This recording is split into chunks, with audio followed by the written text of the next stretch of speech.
and live streaming for part 5 of the Peace Wave. So the floor is over to the organizers for this session. Please, Raza, go ahead. Okay, can you hear me? Yes, we can. Okay, good morning, good afternoon, good evening, and good night, everyone.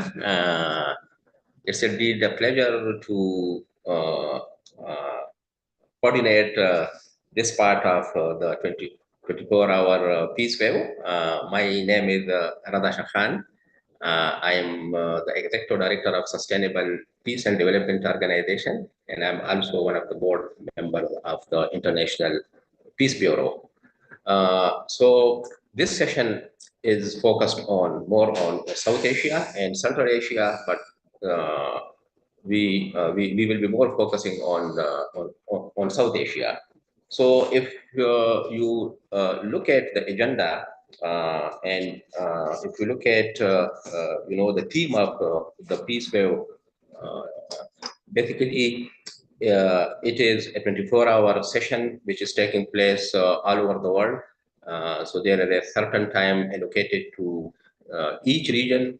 So we will be having 2 hours per our region. So basically the main theme of the Peace Wave 2024 is no to militarization and yes to cooperation. But for this particular year, the theme is more focused on nuclear disarmament, and this year marks 80 years since the atomic bombing of Hiroshima and Nagasaki. Ladies and gentlemen, if we look at the world has become more polarized.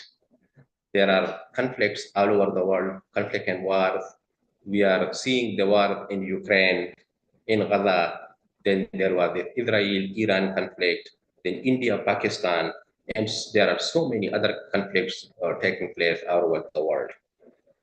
And if we look at, the military expenditures, so we can see that in the SIPRI report. So the military expenditure have rose to $2,718 billion in 2024, which is around $2.7 trillion, meaning that the spending has increased every year for a full decade, going up to 37% between 2015 and 2024.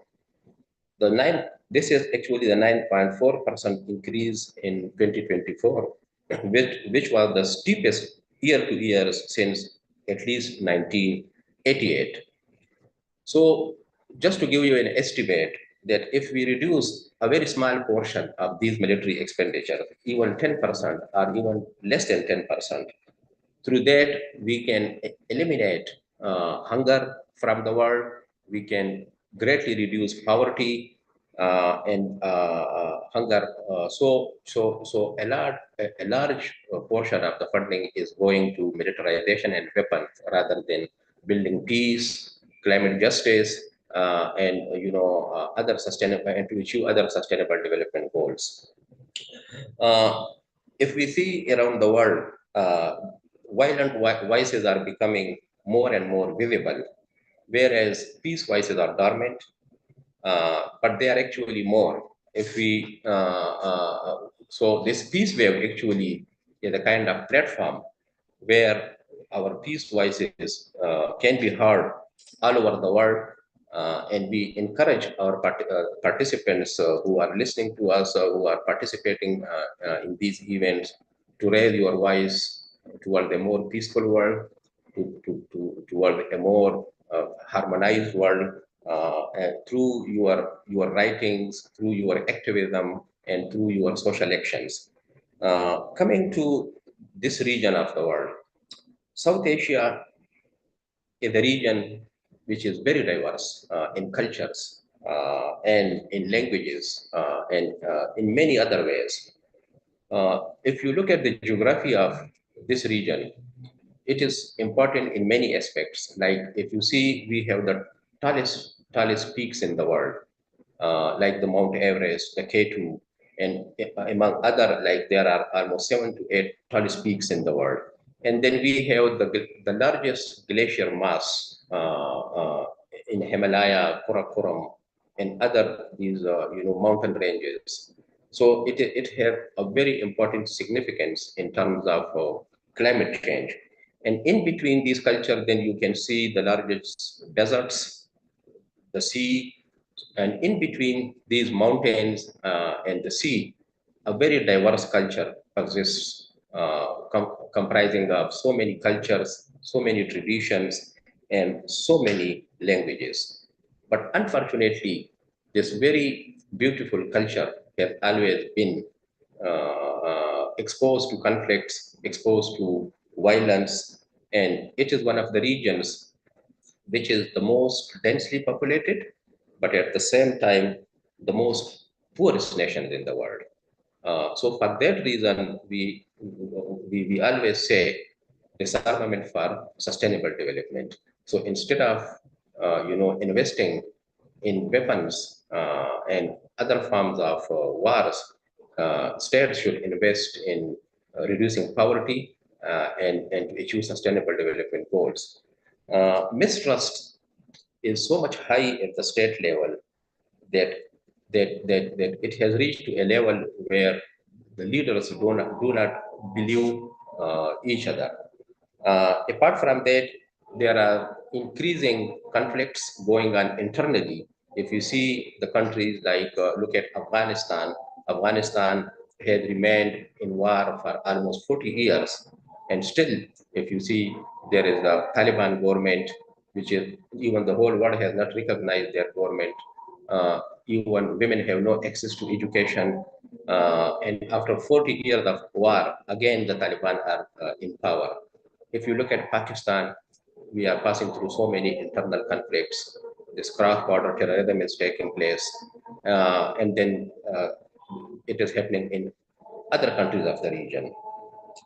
Uh, Unfortunately, we have seen again an escalation of tension between India and Pakistan, uh, the two nuclear states, which I don't want to go into details, but we have seen that how quickly that escalation started. Then it was supposed to go into a full-fledged war, and then nobody knew that what would be the impacts of that. But thanks God that it finished quickly, and we hope that the leadership of both the countries will think wisely, that war never give stability. War never gives prosperity to the people. It is the peace which the people of both the countries want. So we have designated, we have designed actually this session in a variety of way. I was trying to encourage participants from the region to share their videos. Unfortunately, I was unable to get much of the videos, so I requested my youth participants to come up with what is relevant to the to the theme of this peace wave. So we have a variety of videos, messages, and then we have some very good speakers. There will be a panel discussion. So I will later on introduce our panel to you. But I hope the participants listening to us or watching us would find that particular panel discussion very important, specifically in the context of the Peace Wave 2024. So to start with,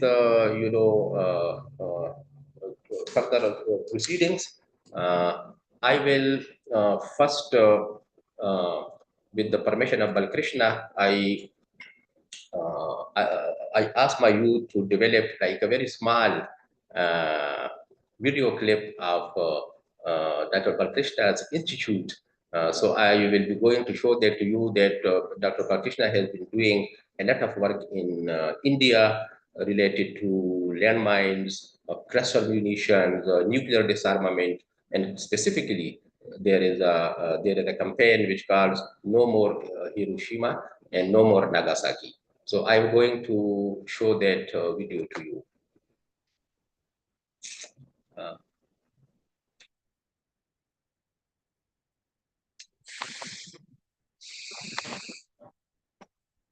can you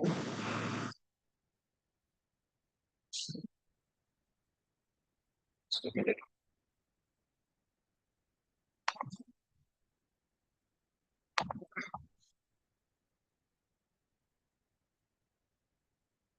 Can you see the screen? Oh, no, we cannot see the screen. Just a minute.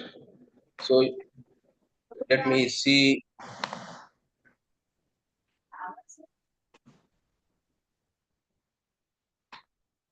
I Let me see it again. Can you see it now? Yeah, we can. No, we can see. We can see. Okay.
So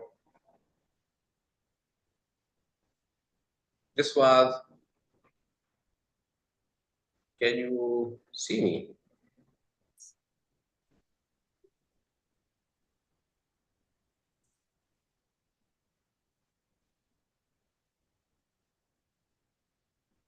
Yes, Raza, we can see you, but you can close the caption if you want, the sharing if you want. Okay, let me see. There is this security participant.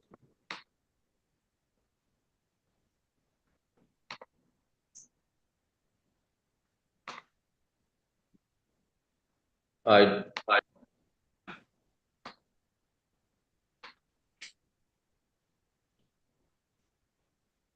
Yeah, you should have stop sharing on the bottom. Okay.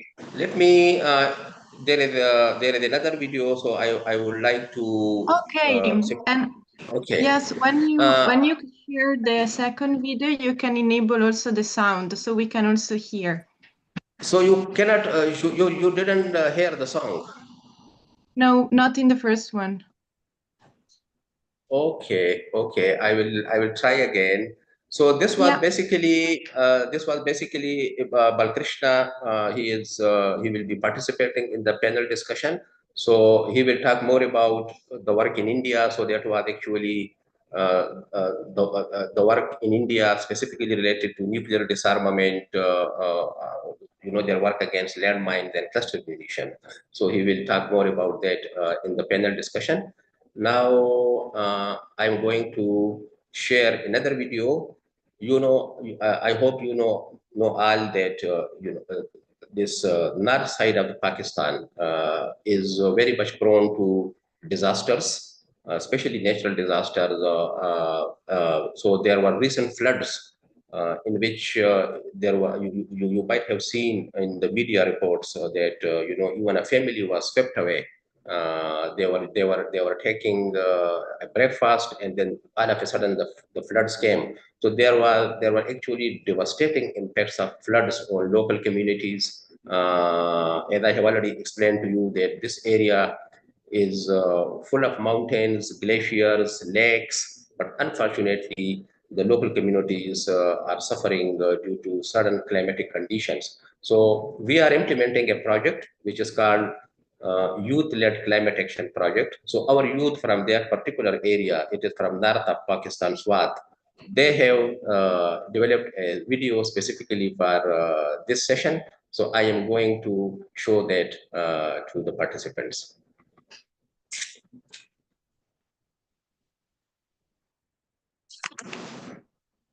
We still don't hear the audio, but I can also try from my end if you prefer to share. Yes, because there is no. Yes. 1 second. Okay. Thank you.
Assalamu alaikum. My name is Ayub Badshah and I am Pakistan climate champion. As a volunteer with SPEDO, we are working for climate change. My message regarding climate justice and peace is securing climate justice means upholding human rights and equity, recognizing that these least responsible for climate change are often the most affected. True peace can only be achieved when justice is at the heart of our climate action. Hello, Assalamu alaikum. My name is Waqar. I'm an engineer and a volunteer for SPEDO. I live in a place called Sawat, which has been devastated by climate change for the last 2 decades.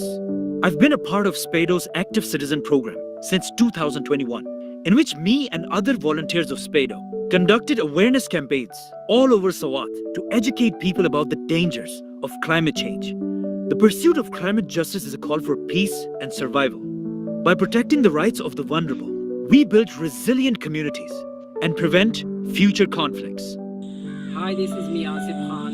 Being a youth volunteer with SPEDO, I have received a Climate Champion Award 2025. My message regarding climate justice and peace is not environmental, but the foundation of global peace. When we address the root causes of climate inequality, so we are restricted to the race conflict and displacement by framing more sustainable and harmonious world. Thank you.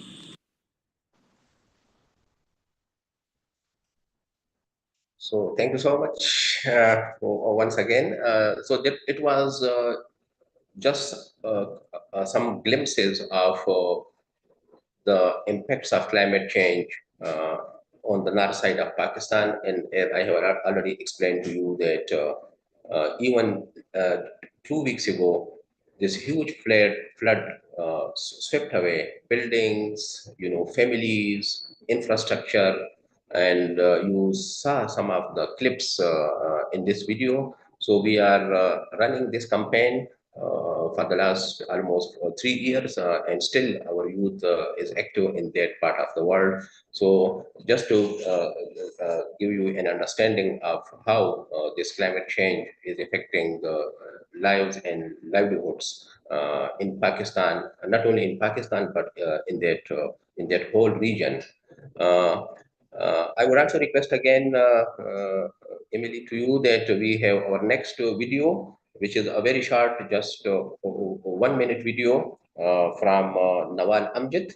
Nawal Amjad is also one of our speakers in the next panel discussion, but she has a 1 minute message.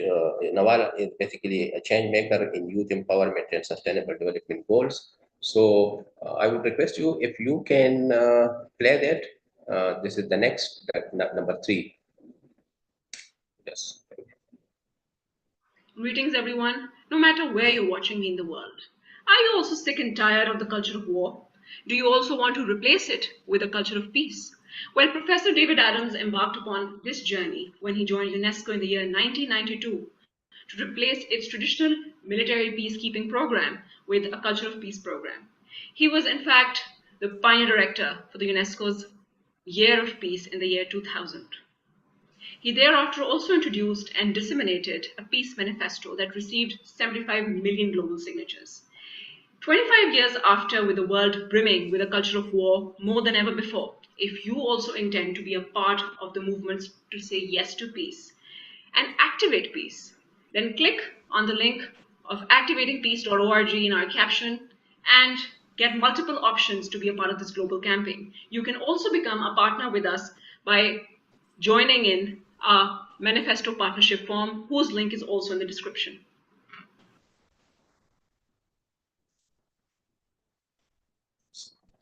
So thank you, Nawal, and thank you so much once again. So these were some of the videos and messages. So our next session is a panel discussion. We are waiting for one of our panelists to join, but in case of any difficulties, so we will start the panel discussion. As I have already mentioned, we have so nice and tremendous speakers from very, very diverse backgrounds. We have speakers from Sri Lanka. There are, other speakers from Pakistan. We have Nurul Isha bint Ishaq from RTG. So I will, so the format of basically this panel discussion would be is that I will introduce the speakers one by one, and then I would request them to speak. And then once they finish their speaking, so then I will introduce another speaker to talk about more specifically about the Peace Wave 2025, about their work which they are doing, and what they think of nuclear disarmament and promoting sustainable peace in our part of the region. So my first speaker is Nawal Amjad. Nawal Amjad is a change maker in youth empowerment and sustainable development goals, known for her thought leadership in authentic leadership and education. She is a youth ambassador for UNDP Pakistan, a member of its Youth Advisory Council, and a fellow for the Youth Empowerment and Climate Action Platform by UNDP Bangkok, UNICEF, and UNFCCC. In 2022, she was named one of the UNESCO's 50 global youth leaders pioneering social entrepreneurship in community schools to promote global citizenship, sustainability, and peace. In 2024, she co-established a national capacity building network for community organizations with UNFPA and was selected among UNESCO's 25 regional youth leaders for South Asia to contribute to the region's first youth declaration on education. She is currently the permanent youth advisor for Activating Peace Manifesto 2025, a fellow with IOE-UCL and Oxford Academic Leaders in Innovation Forum, part of Pakistan's first nationwide ESD movement in schools and training with UN Women AI schools for change makers. So Nawal, you have the floor and feel free to share your views the way you want. So over to you. Thank you. Thank you, sir. Thank you, Mr. Raza. I'm very, very honored and humbled to be a part of this esteemed panel and to be a part of this very watershed moment because in a world which is increasingly complex to govern, increasingly complex and difficult to understand, it's very difficult to bring people on a coexistent path. And I would like to really, really appreciate, commemorate, and recognize the efforts of International Peace Bureau, of World Beyond War, and of course for SPADO, the South Peace and Development Organization, to have come together for this, all the wonderful panelists from the region, to have come together for this watershed movement. And to be honest, I just want to say that when I was looking at the track record and the work, this towering work that all of these three organizations that I also particularly named were doing, what I have seen is, there's one common theme, and that is about building a culture of peace, promoting a culture of peace, basically trying to bind people in a community of global citizenship from an internationalized community perspective of the traditional libertarian or the liberal institutional perspective. We are now living in a world which is far more aligned, is aligning and resonant with the critical school of international relations, if some of us are familiar with international relations school of thoughts or perspectives. Because if we look at the critical school sub-umbrellas or sub-perspective or schools of thought, we look at post-structuralism, we look at feminism, we look at post-colonialism, basically the critical paradigms of looking at development, of looking at peace building, of looking at nation building, of looking at global citizenship, and of actually looking at and analyzing how the world is working. So we would recognize that we are no longer working by the traditional rules of the game. The rules of the game are very different. Yes, we do have a looming nuclear war threat that's hanging over us as a sword.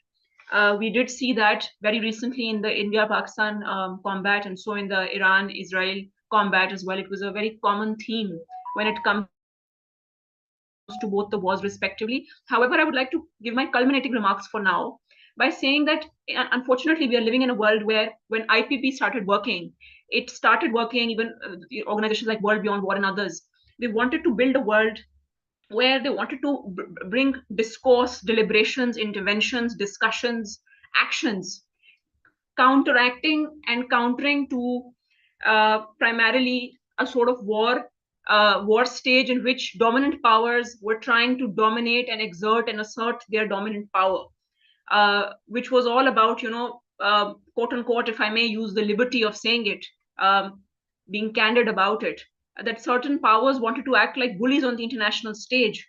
And to be able to counter that, we built a peace wave, we built a culture of peace. We all started investing in peace building on civil society, subnational, indigenous, organizational, and community grassroots levels.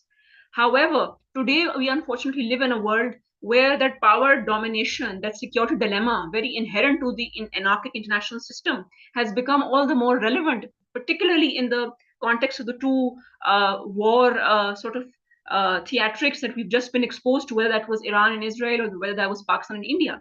And unfortunately, we are no longer living in a very oversimplified world of nuclear threats, as well as building or prospering or fostering a culture of peace, where it's no longer about exerting your power. It's also about being able to acquire or being able to assert sufficient power to be able to survive.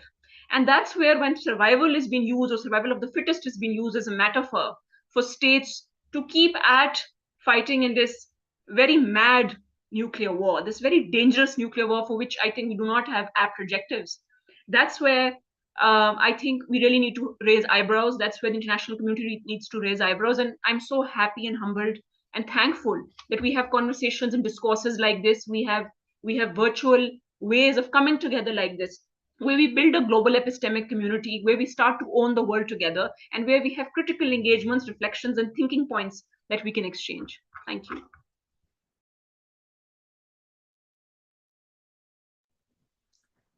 Thank you, Nawal. I will also come back to you again. I will try to make it more like informal, more like engaging, even encouraging participants to, if they have comments, if they have any questions. So it will be more like this panel will be more like interactive in nature. So thank you so much for you that you very well explained this culture of peace. I will come back to you again for also your final remarks. So thank you once again. My next speaker is Balkrishna. Balkrishna Karve, Dr. Balkrishna Karve is the president of the Indian Institute for Peace and Disarmament and Environmental Protection. He is based in Nagpur, India. He is leading peace and environmental kind of education programs, known for his work in nuclear disarmament, education, landmines, cluster munitions, and he has been very active in advocacy, public awareness campaigns, such as No More Hiroshima and No More Nagasaki. He has been conducting peace exhibition across India. Dr. Karve actively promotes human rights and environmental education in schools and engages in global forums to advance peace, sustainability, and humanitarian causes. And I know Dr. Balkrishna for almost more than 20 years. He has, I think you saw his pictures that he was young. He is still young, but he was so much young when you saw, the video which I displayed in the beginning. So he had been working in India for peace and disarmament for almost more than 2 decades. So thank you so much, Dr. Balkrishna, for taking your time to participate in this 2025 Peace Wave. And now the floor is over to you. Thank you, Raza. Our institute, Indian Institute for Peace, Disarmament and Environmental Protection, is working on various aspects of the peace and disarmament.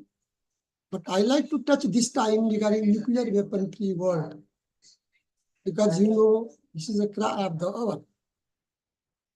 In South Asia, India and Pakistan possesses nuclear weapons, and arms race between these two countries is going on. India possesses near about 140 and Pakistan possesses near about 150 nuclear weapons.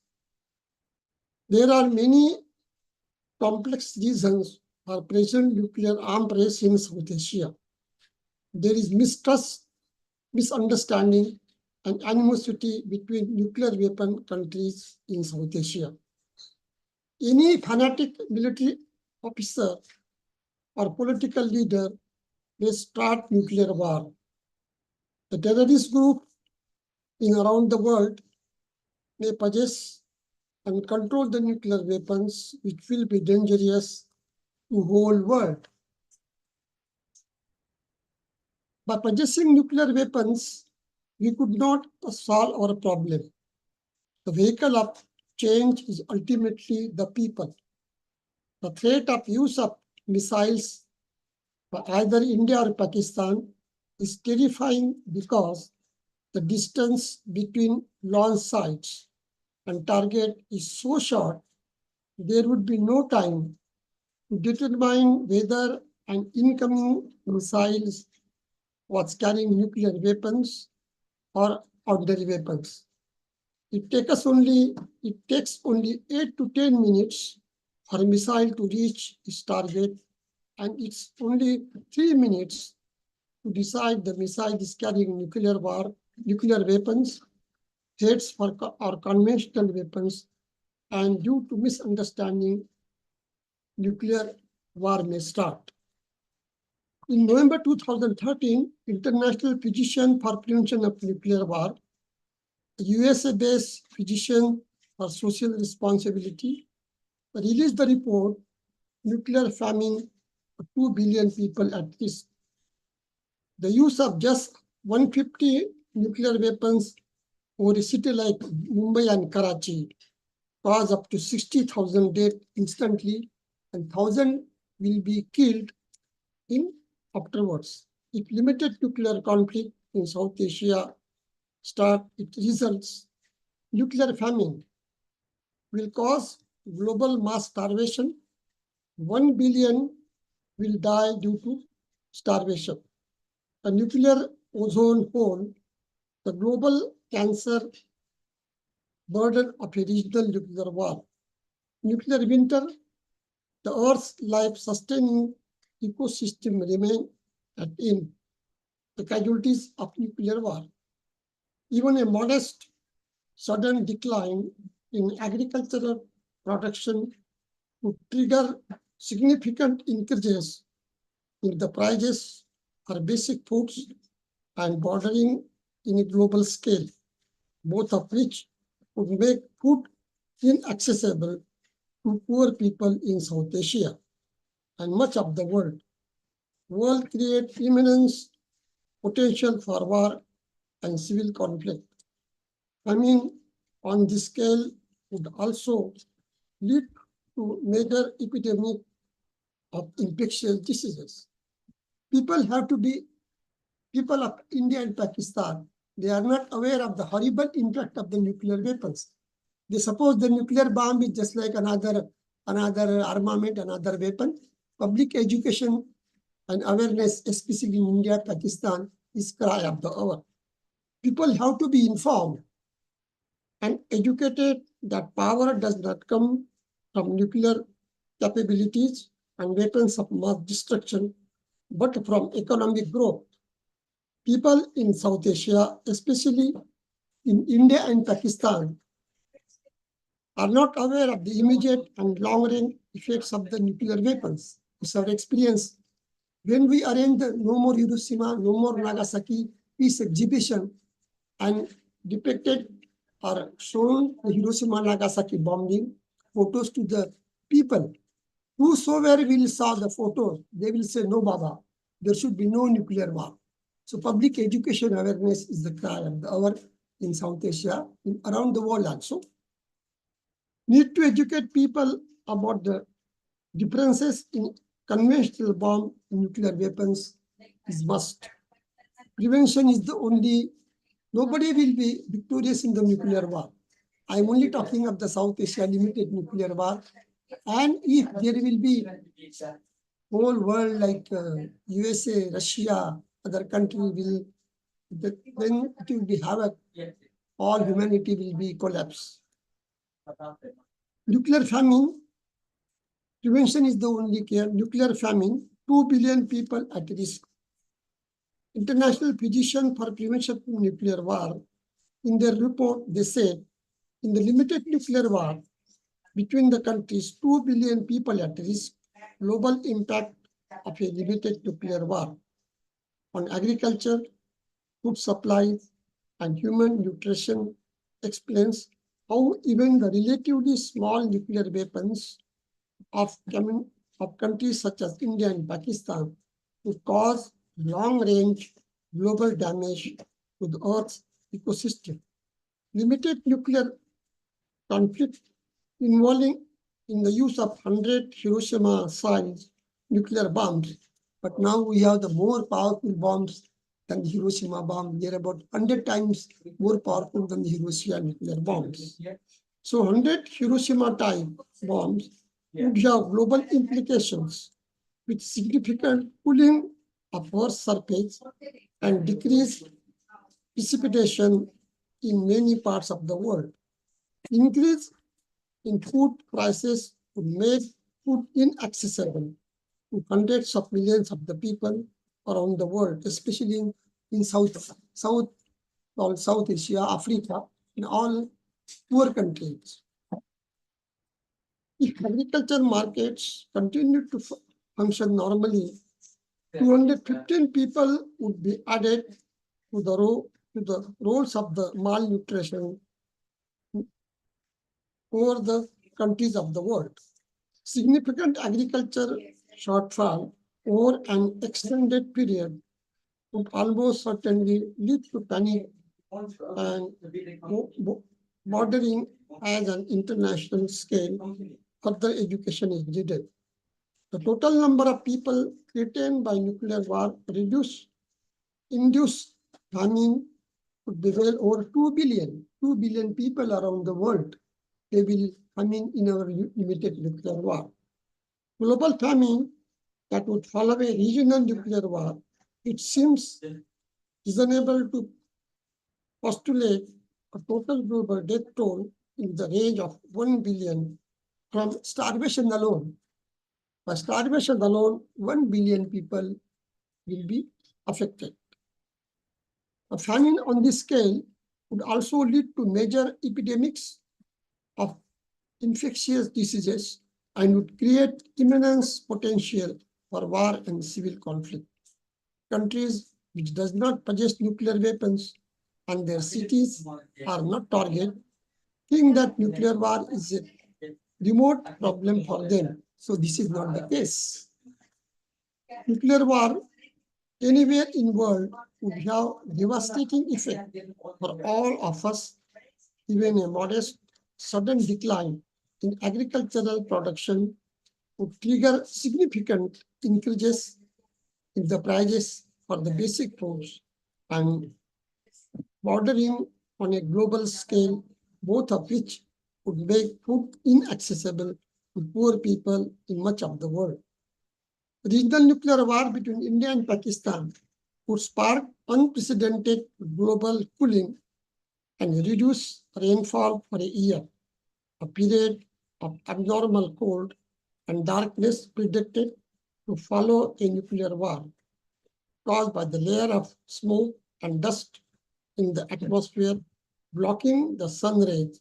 70% of the sun's light would be blocked.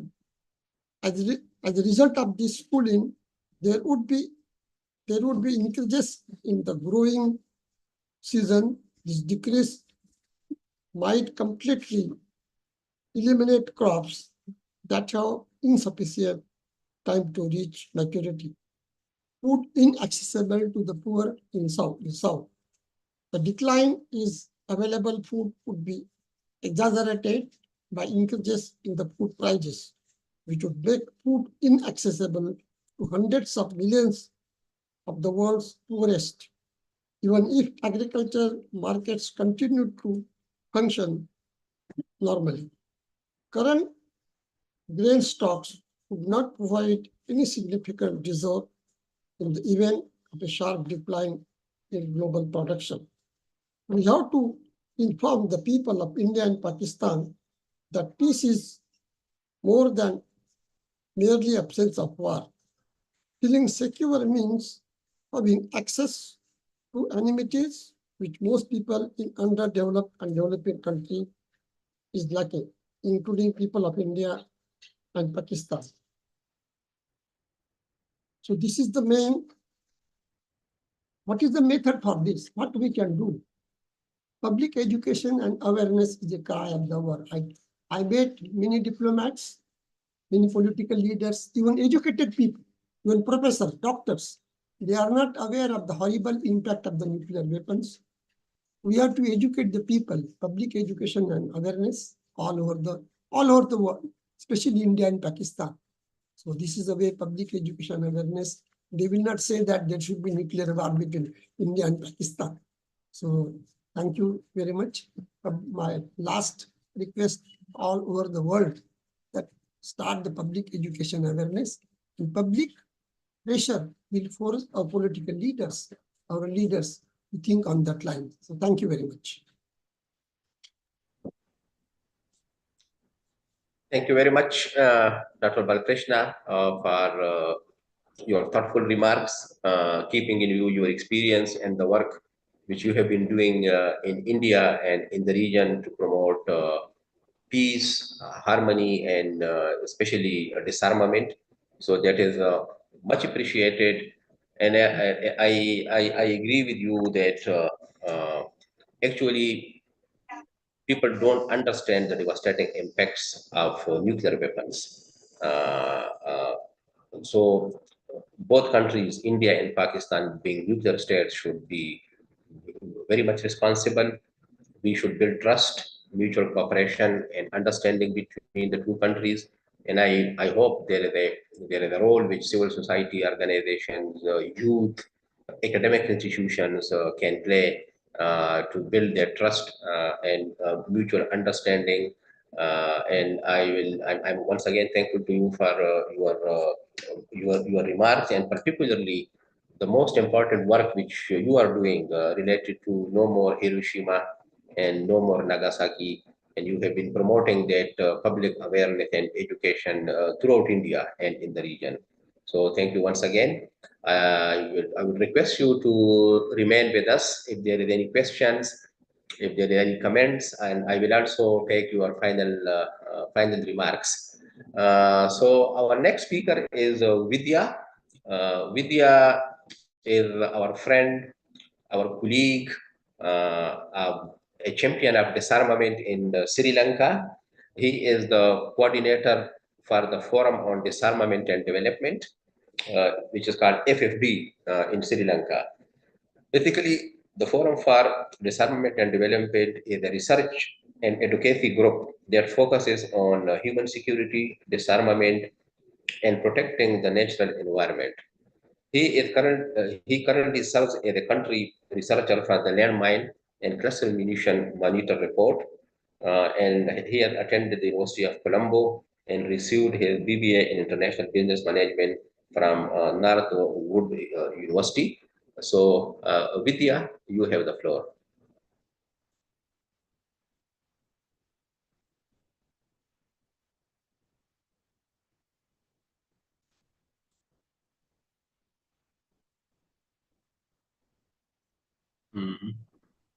I think we may be having some technical difficulties. I see that Vidya is unmuted, but I cannot hear any sound coming from Vidya. Can you please look at your audio settings and just make sure that everything is working from your end? I can hear you. Yeah. I can hear you all. Yes, Hello. we can hear you. Okay, now we can hear you, yes. Okay, good. Thank you very much, IPB and Satpado, organizing this timely, important discussion. Actually, recent tension between India and Pakistan and also Israel and Iran. We were thinking that if there are any nuclear attacks, if that occurred, that is end of humanity in the 21st century. So we today onwards we remembering Hiroshima and Nagasaki 80th anniversary. So that should not repeat it again in future. So there are 9 nuclear states. So country like Sri Lanka, if there's any nuclear attack between India and Pakistan, we were in the receiving end. We are nearly 23 million population, not only nuclear attack, but also nuclear power plants in south tip of Chennai, Kundalmal, nuclear power plant. There was a issue with that particular power plant reactor. So they were not updated. India not updating anything with regard to the nuclear power plants. So what we see that both countries not party to the UN any of these nuclear related treaties. When it's come to France and UK, they are party to the both the NPT, Nuclear Non-Proliferation Treaty, and the Comprehensive Nuclear Test Ban Treaty. Both countries follow in the instruction given by the International Atomic Agency, but not India and Pakistan. Same with the North Korea, Israel, China, Russia, and also the United States. So we always looked at the legality of these weapons. I should mention there are 2 Sri Lankan citizens, they work on nuclear disarmament internationally. One, the late Judge C.J. Veeramantri, he was the deputy chair of the International Court of Justice.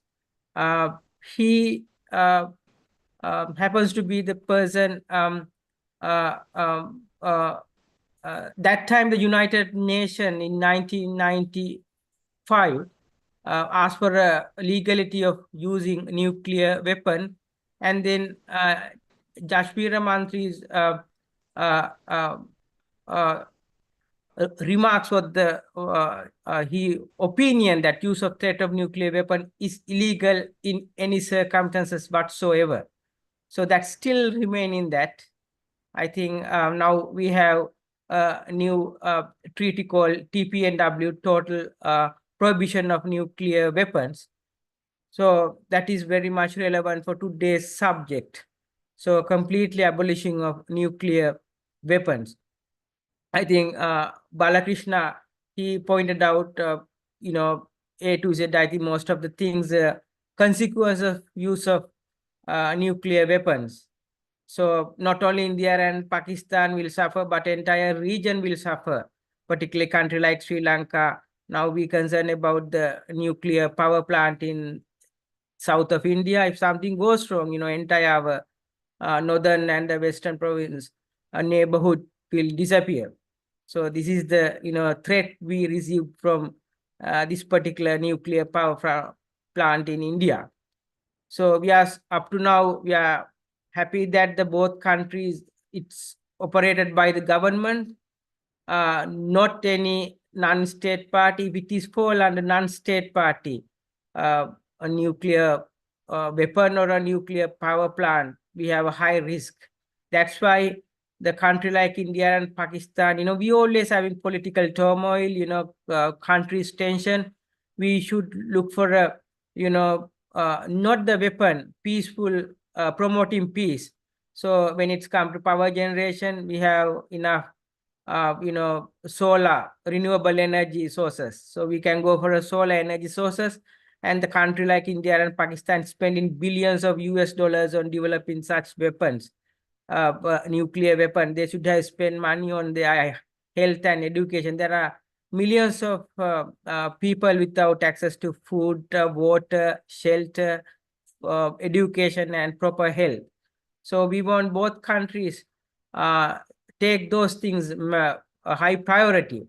And also civil society, we are very much thankful to both of you from Sapado and Dr. Balkrishna taking this civil society initiative. We want to see more and more civil society organization taking this matter up always in the media and to the politician and the decision makers as well. So we hope that South Asian region should be peaceful.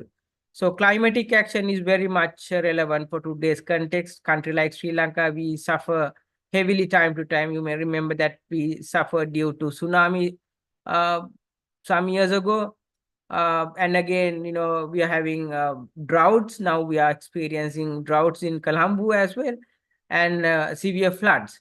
So it's both topics are relevant, very much relevant for the entire Asian region. So I'm thankful, and we are supportive any initiatives by civil society in India and Pakistan on the matter, because we are not, Sri Lanka not a nuclear state. There is a discussion recently that Sri Lanka should try out nuclear power. So we are vehemently rejecting that proposal. It's still at the discussion stage. So because it's a high risk and high investment. So Sri Lanka is not in a position to invest billions of dollars for these long-term projects like nuclear power plants. So we had to borrow money from the international community at high interest rate, and we are not in a position to pay them back in a 10 years time or 20 years time, because we have other priorities in the country. So thank you very much. I will join at the last stage of the conference. Thank you, Rasa. Okay, thank you, Vidya, for your remarks. And specifically, you mentioned about nuclear disarmament in the region. And specifically, we really appreciate your work in Sri Lanka. And I think Sri Lanka can also play a very important role to build trust in the regional level. Like Sri Lanka is a country which has always played a very significant and important role to bridge the gaps, and campaigners like you could be really helpful to mobilize civil society and academic institutions in this part of the world. So please remain with us if there are any questions or comments, and we will be also hearing your final remarks in the next session. So thank you once again. So my next speaker is Dr. Atiqur Rahman. So Dr. Atiqur Rahman is assistant professor in the Department of International Relations at the National University of Modern Languages in Islamabad. He has earned his PhD from Qaidam University in 2019. He is based in Islamabad. Dr. Rahman is a distinguished researcher, scholar, and has also contributed his intellectual insights at numerous national and international academic forums. His professional engagement includes collaboration with the United Nations Alliance of Civilizations, Istanbul, Social Science, Bahab, Kathmandu, Center for Strategic Studies, Baku, International Center for Black Sea Studies, Athens, and the NATO International School of Azerbaijan. Dr. Rahman is a writer and regularly publishes his scholarly work in reputable research journals and policy magazines. So, Dr. Atiqur Rahman, you have the floor.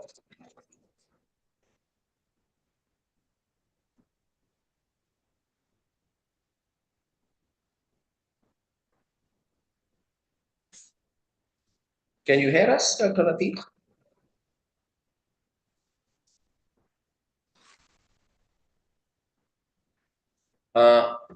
Can you unmute Dr. Atiq? He is muted.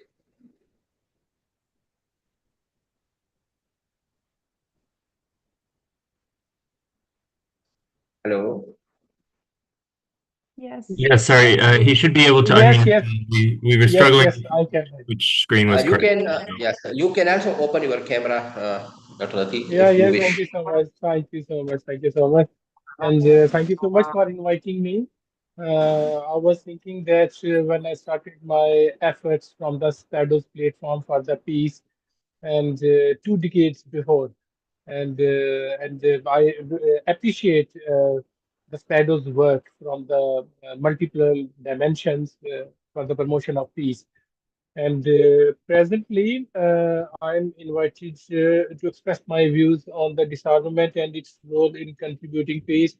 Um, I appreciated my Indian and the Sri Lankan fellows about their conversation on the disarmament and its relevance with the South Asia. And then, at the broader perspective, it's inseparable association with the great power politics. But I was thinking that the one question always confused me, who will bell the cat? That's my today presentation or today's conversation theme. Who will bell the cat? I mean, who is going to take the initiatives? No one. I mean, in informal policy dialogues, informal research conversation, academic debates, we always advocate the theme of disarmament. But unfortunately, in the real world, there the people are reluctant to accept it as a rational goal or a rational way to stand in the world. I mean, definitely there's the security dilemma and the mistrust which prevails, and the same is the situation with South Asia, where the two great powers, the regional great powers, they are having the high rate of their mistrust. So that's why they are reluctant to accept the themes of disarmament. Uh, and I must say, we need to emphasize South Asia more, especially after witnessing the recent crisis, when the two states' strategic postures challenged or undermined the existing literature on the nuclear politics. I mean, the both states, they were involved in a very brief and a very horrible armed conflict under the nuclear shadow. And thanks to God, the issue resolved, ceasefire implemented. But on the other hand, the future of South Asia now is very alarming.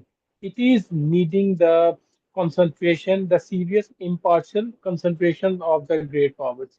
So, because while talking about South Asian domestic security issues and the strategic postures of the two nuclear powers, we cannot separate the South Asian regional politics from the global politics or the international politics.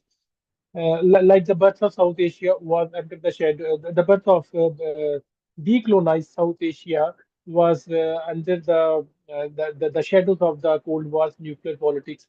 Then it impacted, it left worse impact on the South Asian security environment. Then eventually the nuclear race touched the South Asian region.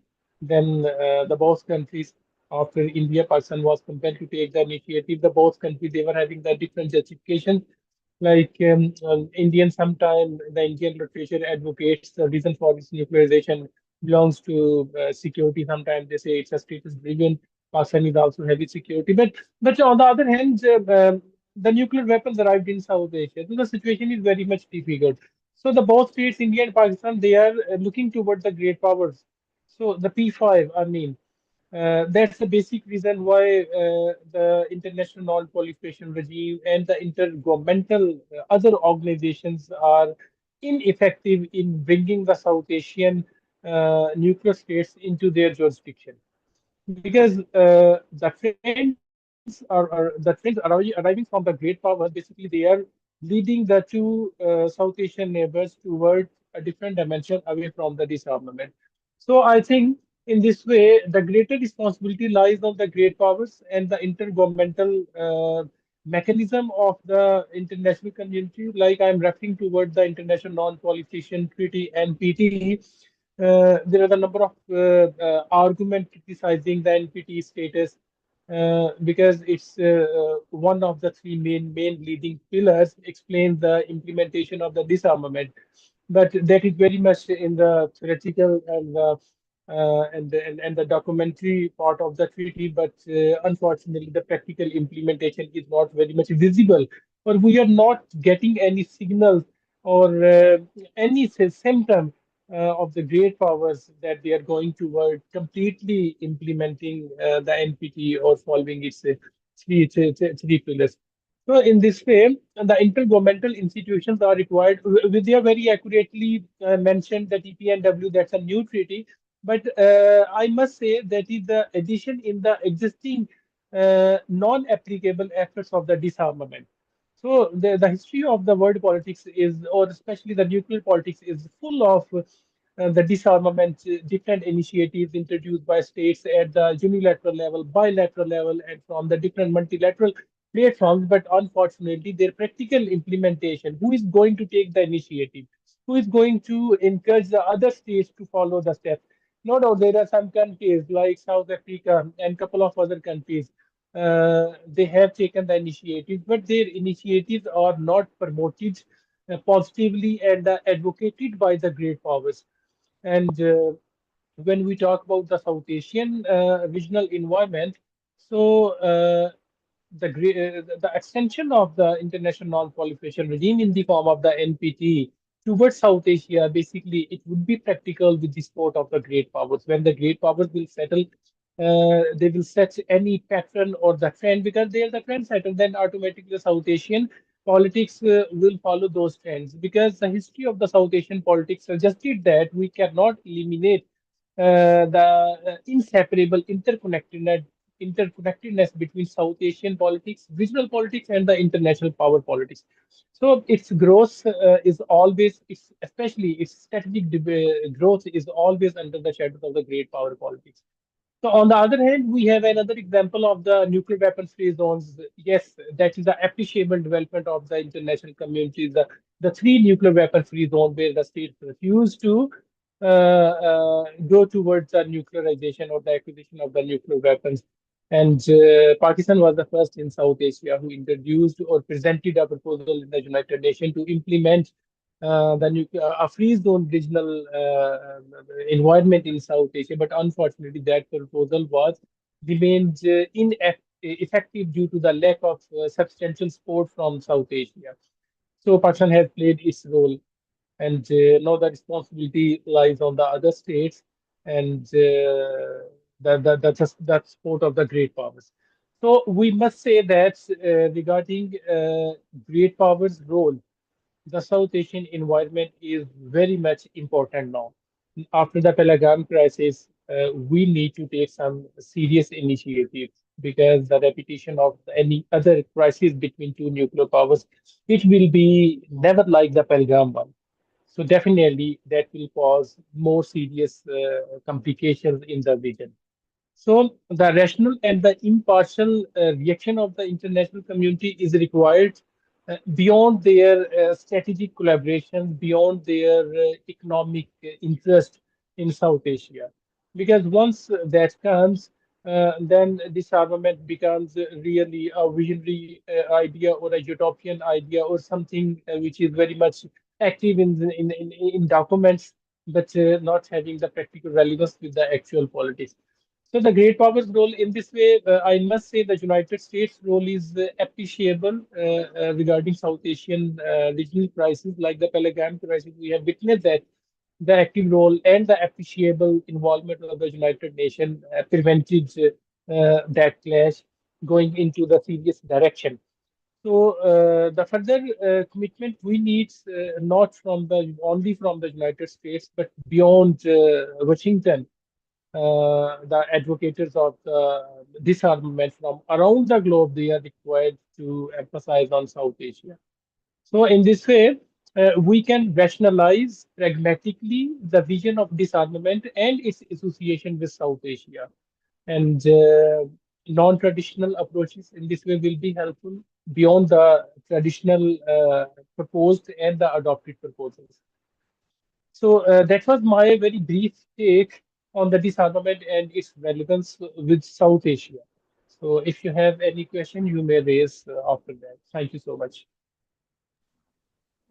Thank you, Dr. Atik, for your comments and your thoughts. I noted your point that who will who will ring the bell. So that's quite important. Yeah, and in that regard, as you already mentioned, we need more mediators. We need more Yes. peace builders. Peace builders like all surrounding us, youth, specifically can play a very important role. So I was looking at like a question for you that you can see in the chat. So perhaps you can Yeah, yeah, answer yeah, that. yeah, yeah. You can answer that a bit later. There will be like a brief question answer session. So Thank you. you can see that in the chat. So coming to my next speaker is Nurul Ida Binte Ishaq. Nurul Ida is South Asia and South and Southeast Asia coordinator for Reverse the Trend. It's called RTT initiative focused on raising awareness and mobilizing action against threats such as nuclear weapons, climate change, and social injustices. RTT engages youth, educators, and activists across South and Southeast Asia to educate for nuclear disarmament, climate justice, and sustainable development through workshops, webinars, and campaigns. It connects regional movements to global efforts, empowering young people to build peaceful, just, and sustainable societies while amplifying their voices in international disarmament and environmental forums. So, Nurul Izzah, you have the floor. Good morning, afternoon, evening. Everyone here, depending on where you are joining us from across this incredible global peace wave today. And it is an immense privilege to be here today participating in the fourth annual Peace Wave 2025. My name is Iza. I think I am the only one who is not in the South Asia region for the speakers, for the panelists today. But I am very much honored to represent Reverse the Trend, South and Southeast Asia under the umbrella of Nuclear Age Peace Foundation. So for those who are unfamiliar, actually, NAPF is a non-profit organization founded in 1982 in Santa Barbara, California, USA. And they work to promote peace and a world free of nuclear weapons through education, advocacy, and youth empowerment. So my chapter, which is Reverse the Trend South and Southeast Asia, is the youth initiative under NAPF. But for now, we still haven't had any member from South Asia, only Southeast Asia, and I welcome everyone from this platform today to join us. It doesn't matter if you're not youth, it's okay. You can always join. It doesn't matter. We don't discriminate or what, okay? So I would say that this year's Peace Wave carries a deep and historical emotional weight. Yeah, abolish nuclear weapons, reflecting on the 80th anniversary of Hiroshima and Nagasaki, never again. But when we speak of 80 years ago, it's easy for such a number to feel abstract. But let's try to put that into a perspective to truly grasp the passage of time since the last devastating event. So 80 years ago is like 960 months passing by and approximately like 29,200 days and astonishing like 2 point maybe 557 something a billion seconds that have passed by since the history of the bombs fell on Japan. So I would like to say that this is just not a number on a calendar for sure. It's a vast expanse of time during which humanity has had the chance to learn, to grow, to commit, to prevent such a tragedy to ever occur again. And I just want to say that this anniversary is not just a historical reflection, but it is a profound call to action for all of us here. So I come from Malaysia. So as a Malaysian, I often encounter like a perception that Malaysian is a nation that is not directly threatened by nuclear weapons. Indeed, geographically, we are not on the immediate front lines of existing nuclear threat, but yeah, we also don't live under the shadow of explicit nuclear threat. But I think this distance does not and must not translate into apathy. that the destructive potential of nuclear weapons knows no borders. Nuclear catastrophe anywhere is a catastrophe everywhere.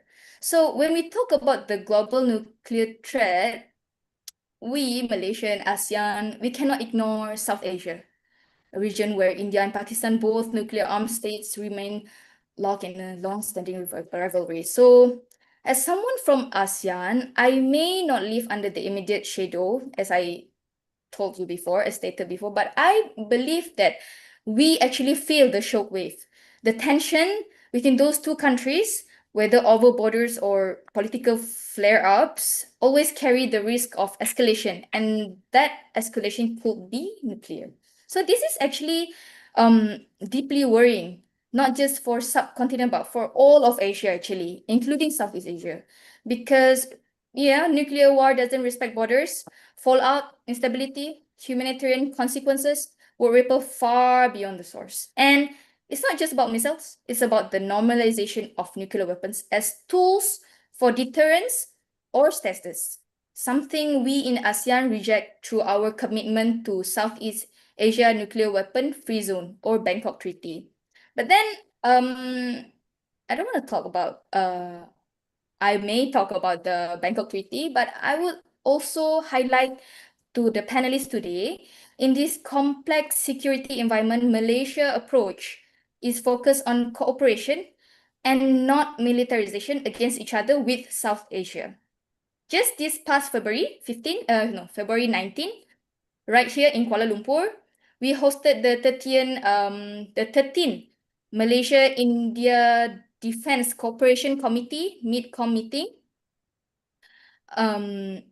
This high-level dialogue saw both nations identify key areas to deepen the collaboration, and then another promoting dialogue and de-escalation, where Malaysia consistently advocates for restraint between India and Pakistan.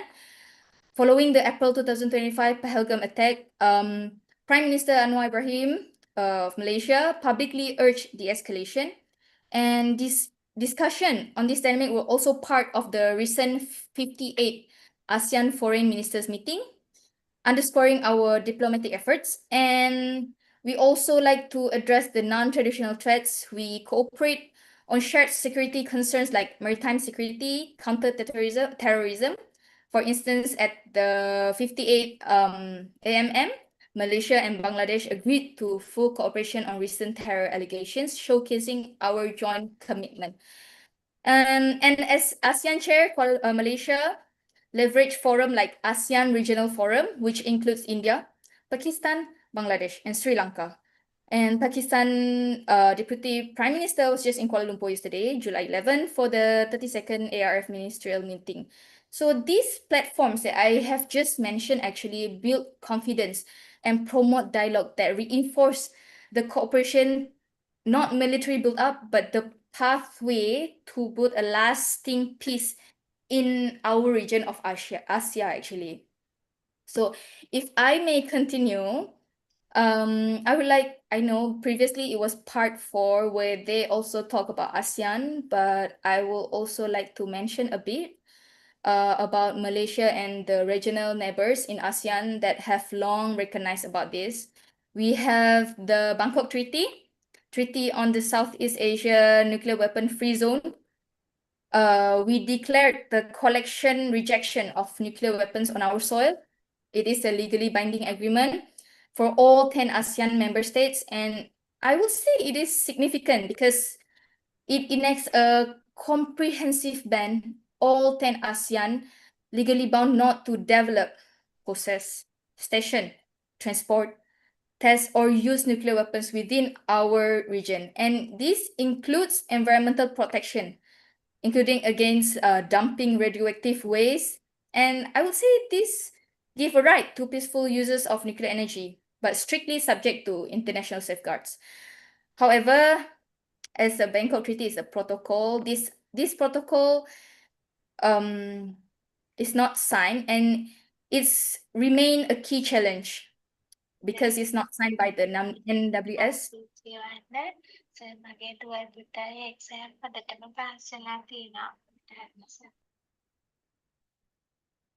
Okay.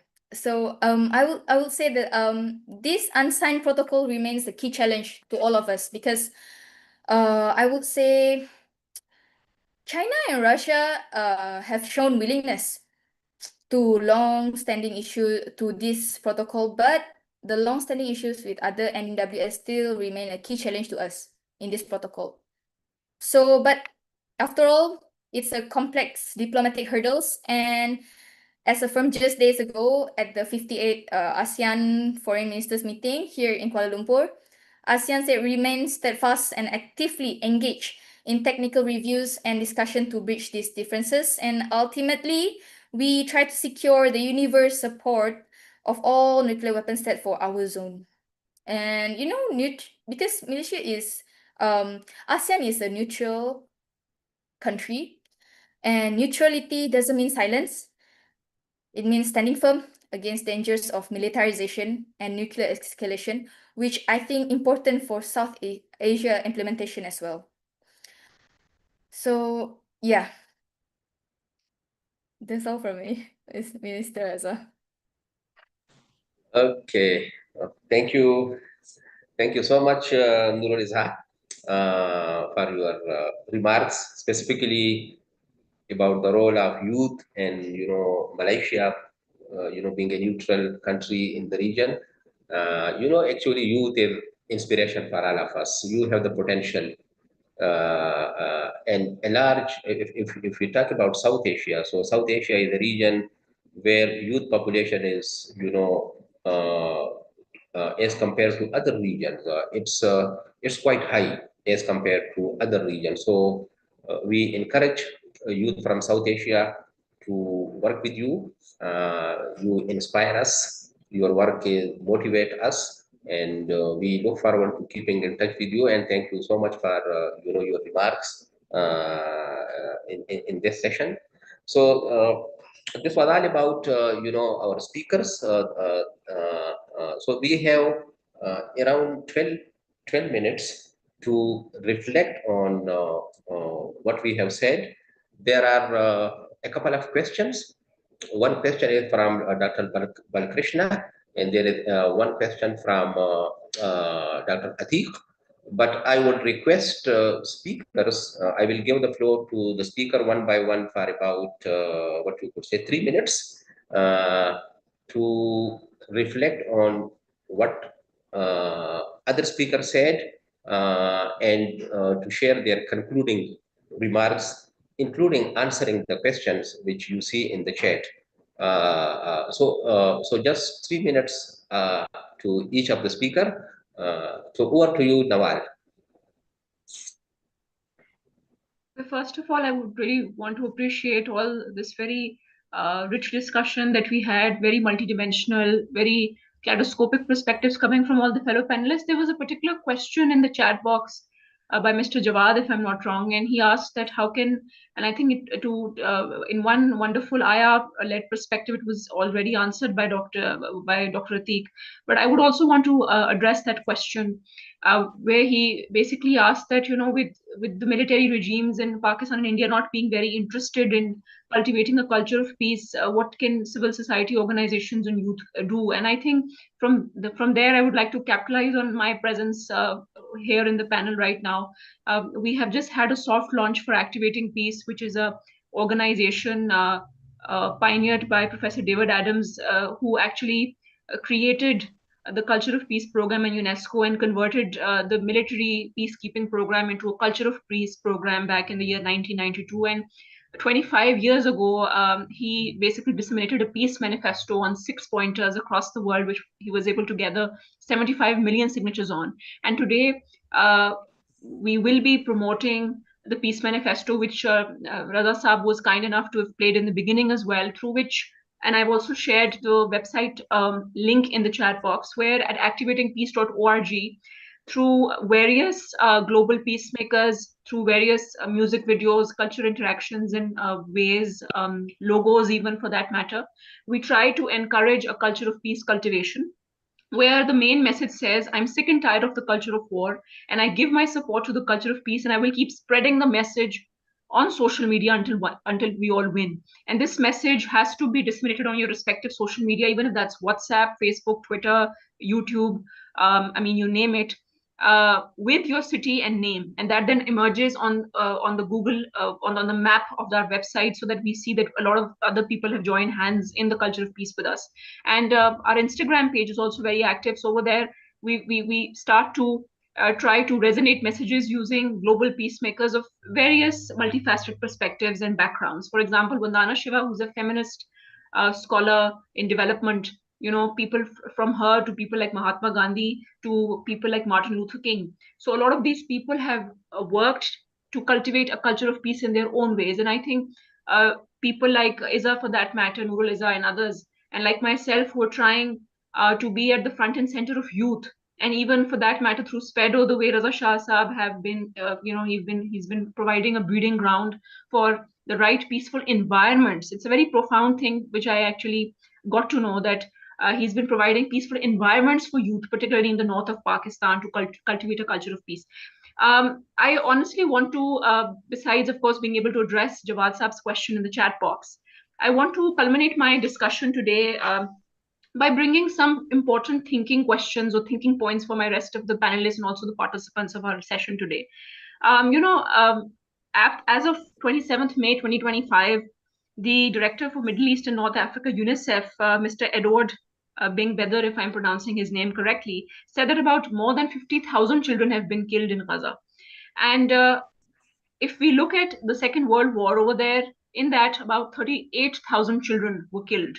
So unfortunately, when we try to oversimplify the nuclear disarmament regime around just the banning of the nuclear weapons and how horribly destructive and horrendous they can be, and how it's not necessarily relevant or restricted to two particular countries, like a quintessential arch rivalry between India, Pakistan, or for that matter, any other countries in the world, for that matter, even that's Iran or Israel.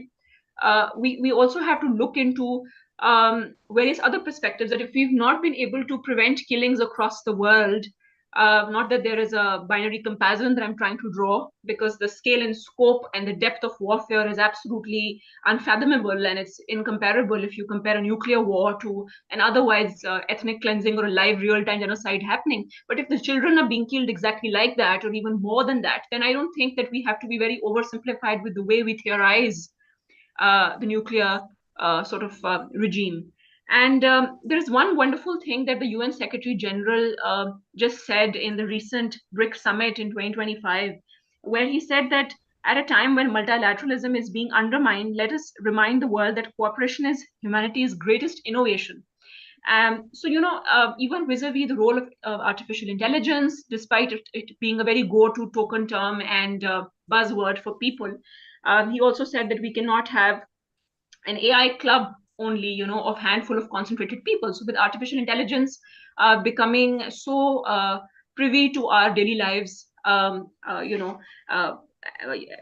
it's very important that when and he even ended up saying things like urgent reform of global institutions is supposed to be called upon, because international financial systems were designed for a bygone age world and a bygone system of power relations. So, the fact that we have a Secretary General of the current United Nations saying that, we have international financial institutions and organizations which are actually for a bygone era speaks volumes of how we actually need different institutions. And I think that different regime institutionalization, which also stems from the question that Dr. Jawad also put in the chat box, is very much at the disposal of the youth change makers like Nurul Iza, like myself, and of course the spear leaders or the spearheaders of providing that platform, like Mr. Raza Shah Saab, or for that matter, even for what Mr. Karvi has been doing through his wonderful work, and the kind of questions that Vidya raised from Sri Lanka, or even the academic metal through in terms of academic questions that Dr. Atikur Rahman has been raising. So I think one thing that I love to talk about generally is about Professor Peter Haas, who in 1992 talked about an epistemic community concept, where it was primarily created to perhaps question climate change. Do we have to have a scientific forum, quote unquote, for countering climate change or for a particular issue? But it's very interesting how we can use that concept to use it and apply it to epistemic community way of engaging and coming together for the whole world. I think the fact that today, even in this panel, we have so much diversity. We have disarmament practitioners, academicians, youth engagement experts, myself as sustainable development goals and intersection of peace activism. So we just have to have multi-level governments and multi-stakeholder engagement interaction. And there's no one size fit all solution right now. And that's how we have to move forward with it. So I hope that through activating these and through various other initiatives, we will be able to register the culture of peace cultivation in a better way. Thank you. Thank you so much, Nawal. I would request other participants to be a bit brief, like we have to conclude this session in about 10 minutes or less than 10 minutes. So thank you so much for Nawal for your very fruitful concluding remarks. Dr. Balakrishna, over to you, and if you can also say about the question that what role civil society and youth can play in South Asia. So thank you, and over to you. You can unmute. Yeah. Thank you, Mr. Jawad. I agree with you. Nowadays, day by day, India and Pakistan, they are spending more and money for the armament. Now India surpassed China, India surpassed Japan, and they are the fourth world richest country in the world. And day by day, they are spending the money. But as a democratic country, public campaign, public pressure, they have to agree for that. We built a public campaign, we go to the ministers, we go to the member of parliaments, and we ask them that they should use that money for so and so social work. And we are very helpful. We are successful in that. Suppose we want the medical colleges for the poor people. We want the education for the poor people. So we are going there, and I'm very happy. Public pressure is very much important in India. And for that, national priority for weapons. I know 25 years earlier, Mr. Zakir was a minister in the government of India. And he had given the idea like European Union, Union of the South Asia Union. And we are requesting our government of India, our political leaders, why there should not be South Asia Union like EU. Then automatically our question will be solved.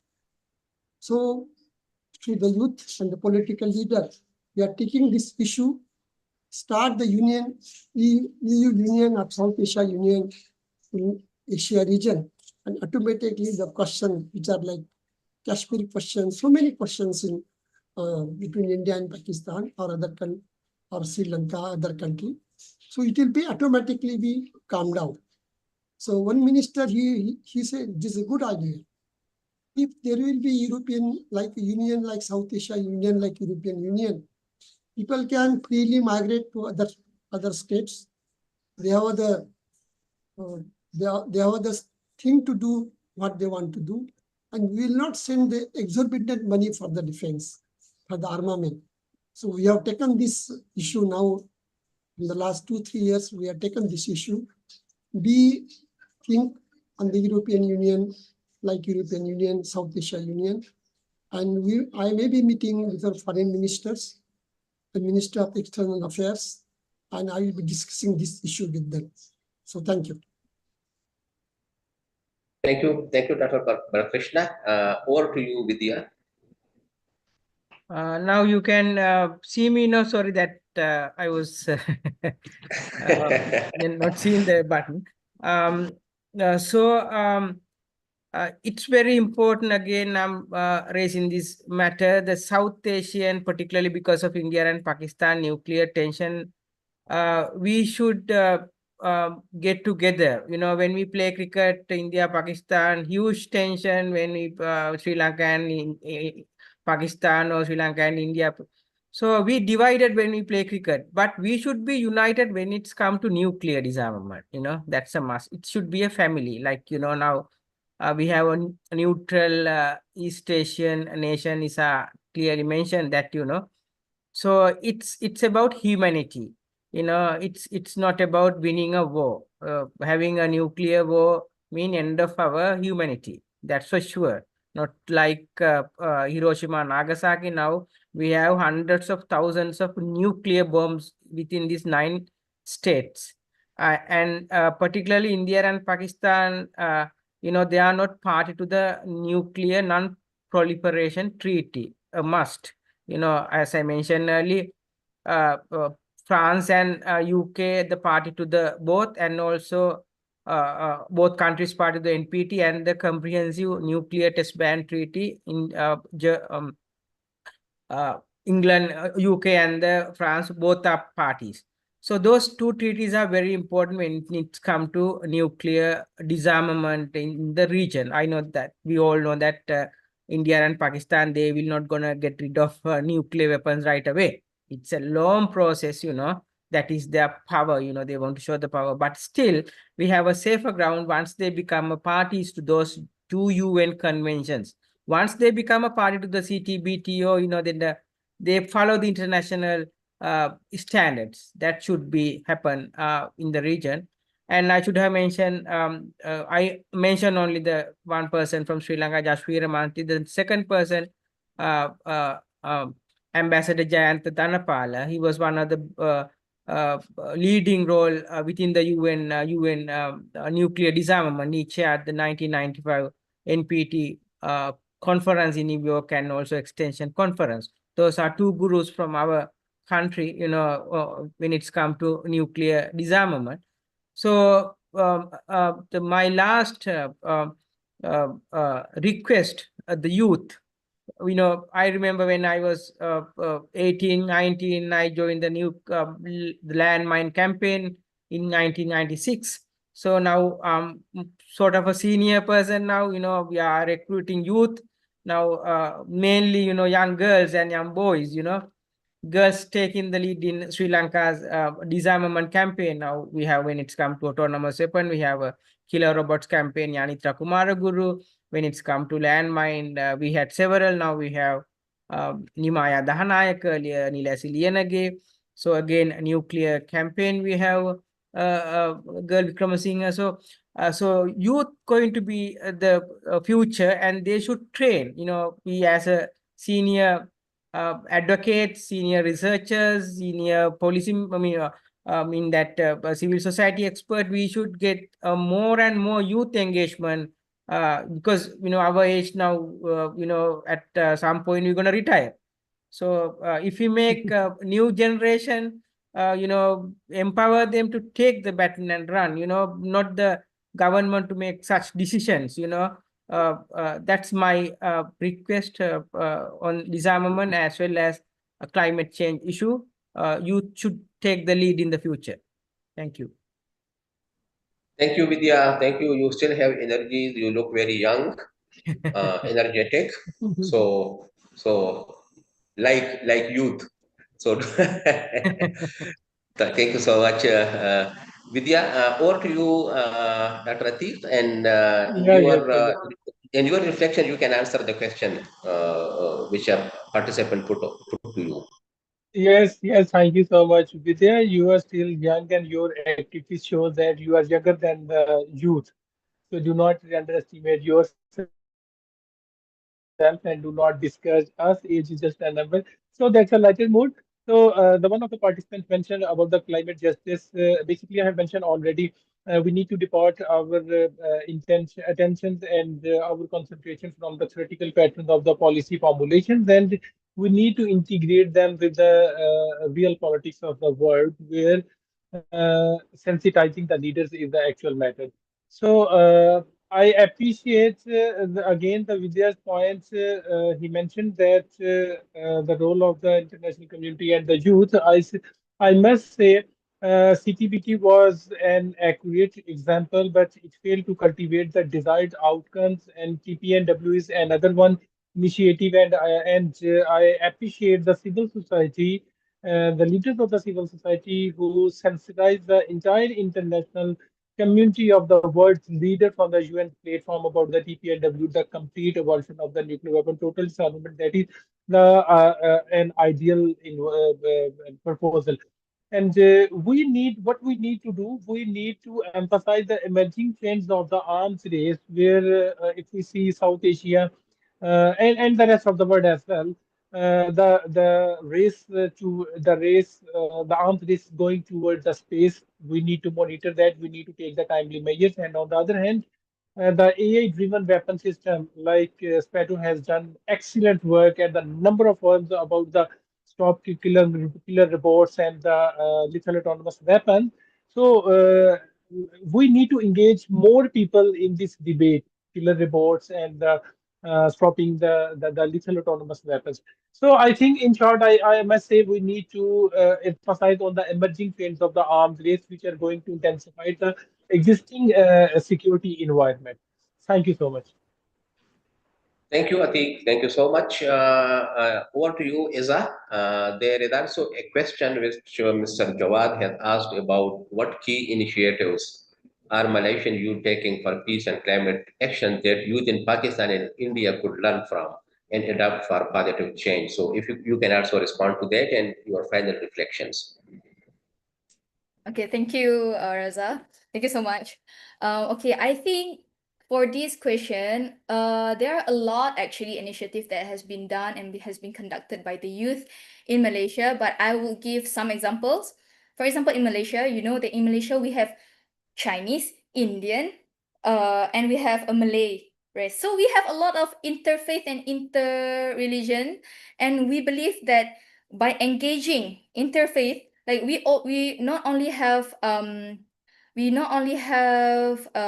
Tamil, but we also have other Indians races in Malaysia as well. And I think by what are the one thing that I think you can try to youth in Indonesia in India that can learn is that we can try to engage in interfaith and interreligion engagement. And then other than that, like it's interethnic harmony initiative. And then I think in Malaysia also we have Run for Peace. We make activity where we run for peace in initiating where we can communicate and engage with all senior and all professionals in every different fields like climate, military, and all. We discuss and we organize not only, but we initiate this by youth community. But then the guests, the one who will participate is all the seniors member who we can learn and we can try to apply and implement to the current policy. And by engaging with the senior higher ranking professional by like when we plan this kind of events, we can actually voice up our opinion to the higher ranking politicians, higher ranking professionals in crafting the policy. So we can voice out what do we want, because the future is, I'm not saying that it's not for the senior citizen, but the future is for the youth to actually live, because yeah, right. And we will face the consequences later. So I think it's important for the youth in India and Pakistan to engage with the higher senior ranking, so that you can try to adapt and what you can try to voice out to what to improve in the current policy. Yeah. Thank you so much, Iza, and thank you so much, all distinguished panelists, for taking your time from different parts of the region. It was such a diverse group of speakers, academia, civil society, youth. So once again, thank you for taking your time. We have the last 10 minutes for our session, so I would request you just to remain for 10 minutes, and then we can hand over this session for the next session.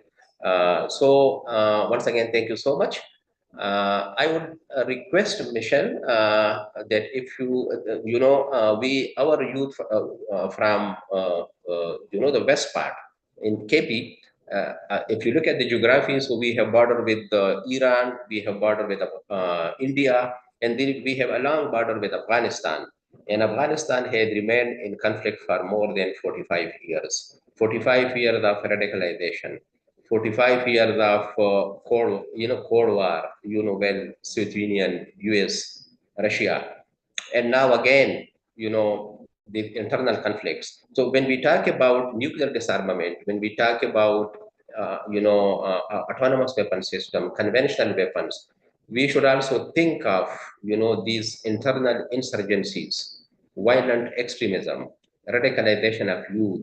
So we have been working along the area close to the border with Afghanistan, which is the KP province. So they have developed a short video, which I would request IPB if you can play that. It's like a short 4 to 5 minutes video. Otherwise, I can try it from here.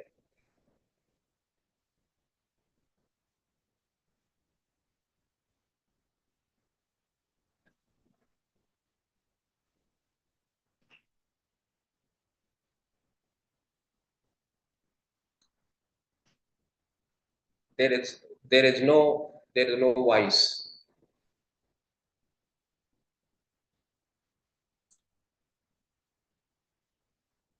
Yeah, this is the video, but there is no voice in the video. Yeah, sorry, just 1 second. I'll try again. Thank you.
چې په ولس باندې لقدر لغم راشي زما د زړه په دواړو سرو سترګو کې نم راشي سړي کې زه محسوسومه لکه بریښ د اسمان چې د وطن په نرۍ ملا کې چرته خم راشي مونږ نور جنگي شهیدان لیدل نه غواړو نور کونډې نور یتیمان لیدل نه غواړو امن وږمه د ګلاب جنگ د سور اور په شان وي قابونه ریبي نفاق لکه د لور په شان وي د محبت د خولې نه داسې آواز راخیږي خاوره د مور په شان وي وطن د کور په شان وي مونږ امن غواړو مونږ امن غواړو.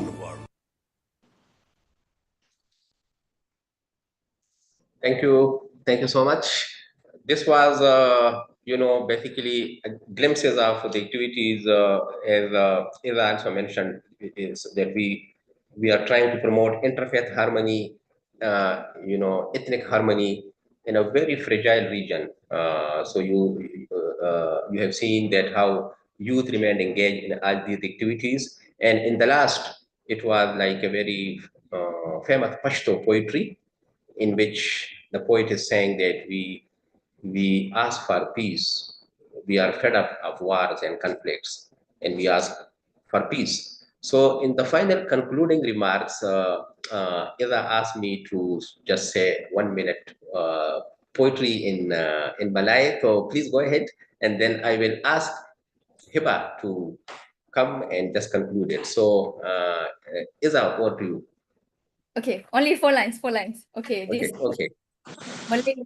Malay language. Bunga melur harum mewangi, ditiup angin sepanjang hari. Terima kasih atas ruang ini, mari terus berjuang bersama harmoni. English translation for everyone, reference.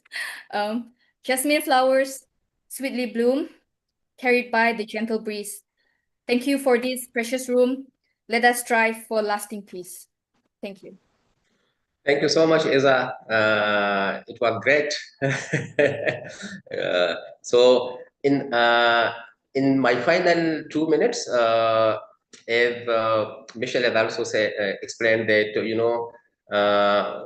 to organize all these events, youth from Spedo, they played an instrumental role. We have this Youth for Peace network. It's called Spedo Youth Network. So I encourage you all to even join that network. So I am thankful to Hiba. I'm thankful to Dawood, Hamad, all of our youth who contributed to the 2025 Peace Wave. So over to you, Hiba, to just say something like just in a minute to conclude this session.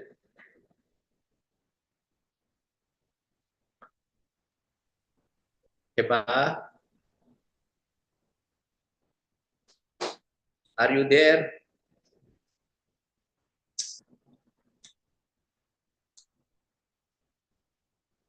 It seems her connection had dropped and she had lost her ability to unmute. We've given her that now, so hopefully she'll be able to say a few words. He or she, sorry, I don't mean to misgender. Okay. So in case if she is unable to join, it's already 3 p.m. Hiba, so if you can quickly say something, it's already 3 p.m. So we have to hand over that to the next session. So over to you, Hiba.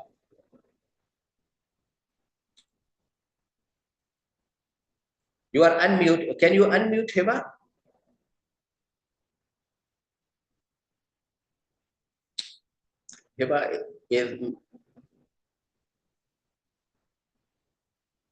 Hiba you are, yes, she is muted.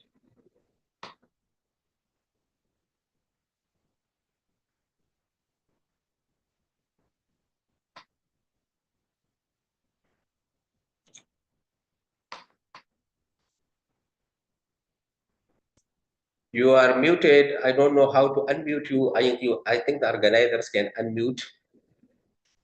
We can only ask her to unmute, and when we do that, Hiba, you should have a notification pop up asking you to unmute. I'm clicking the button now and seeing if that works.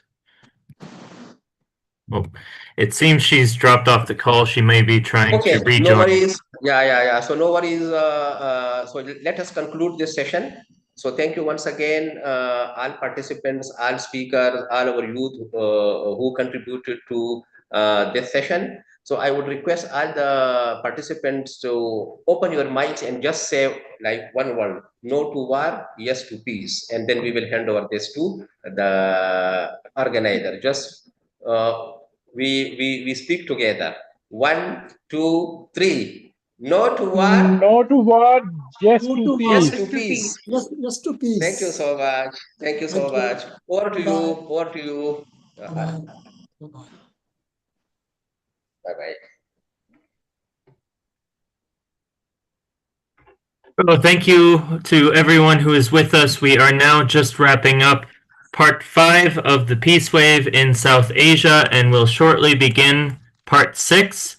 We're running just a couple minutes behind our schedule, but we are about to get started. Just before we do, you'll notice in between each section